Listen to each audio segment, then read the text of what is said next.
ақын, сазгер, әнші. Қытай Халық Республикасының Шинжаң өңіріндегі Алтай аймағы Үлінгір көлі бойында Жетарал деген жерде туып өскен. Шинжаң педагогикалық институтының қазақ тілі мен әдебиеті факультетін, саяси басқару қызметкерлерін даярлайтын оқу орнынан экономикалық басқару факультетін бітірген. Дәриғай, Шолпан, Самал, публицистикалық, Күміс жебе, Қобыз сарыны, Аққу арман атты жыр жинақтарының, Күн атты балаларға арналған шалқыма балладалар жинағының авторы, Шинжаң халық радиостанциясының әдебиет көркемөнер бөлімінің жауапты редакторы Серік Әбілұлының «Әжемнің иісі» атты шығармашылық кеші 3 ақпанда Қазақ филармониясында өтеді деп жоспарланып отыр. Осы ретте Серік Әбілұлының шығармашылығымен оқырмандарымызды таныстыруды жөн көріп отырмыз. Бүгінгі кештің «Әжемнің иісі» деп аталу себебі неде деп?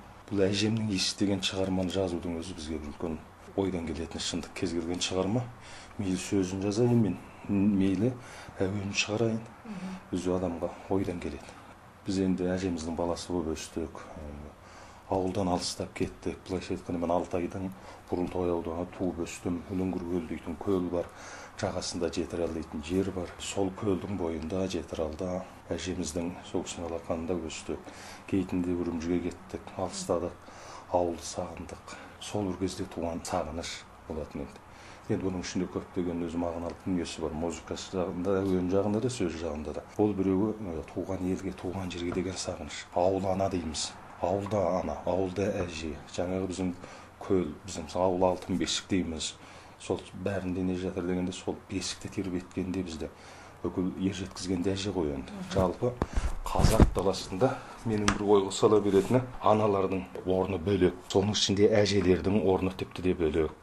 Жалпы ғұмырын өз желі мен жер ошақтың басында өткізсе дағы бізге тәлім тәрбие берген, біздер жеткізген әженің әлдиі дейміз, бала күнімізден тартып, сол арқылы бізді баулып тәрбиелеп білімге бастады. Сол жаңағы нағыз білім біз ауылдан алдық десек болады. Сол арқылы жүрегімізге терең ұялады. Сондықтан дағы сол кісілерді сағынып жазған ауылдан алып жүргендегі ән болатын. Әжемнің иісі деген сөздің ішінде де ол бір кемпірдің, сол бір ананың ғана иісі деген сөз емес. Сол анада бүкіл даланың иісі, жаңағы жусанның иісі, жалбыздың иісі, бүкіл даламыздың. Олардың пейілінде, мейірінде бүкіл даланың тазалығы, жаңа мөлдір суындай бұлағындағы болмасын, Асқар тауының пәктігіндегі, асқақтығындағы, мысалы бір Ақбас тауды біз жаңағы ақ сәлделі аталарға және ақ кимешекті әжелерге балап жататын біздің жазушыларымыздың, ақындарымыздың талай сөздері бар. Ендеше бұл кештің әжемнің иісі болуының өзі сол. Осы кеште бүкіл даланың иісі бар, бүкіл даланың табиғаты болмысы бар. Сондай бір шығармашылық кеш деген идея. Аңсаумен ауылымның ақ қайнарын, алдына ақ боз үйдің ат байладым. Кеберсіп кеңсірігім келіп тұрмын, сабадан сарығымыздың татпай дәмін.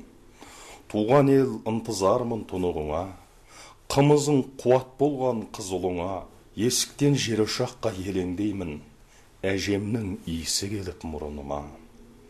Аққуғаз айдын көлде саңқылдайды, саялы сарайым ай салқын жайлы, киелі киіз үйдің іргесінен жусан деп жұпар самал аңқылдайды.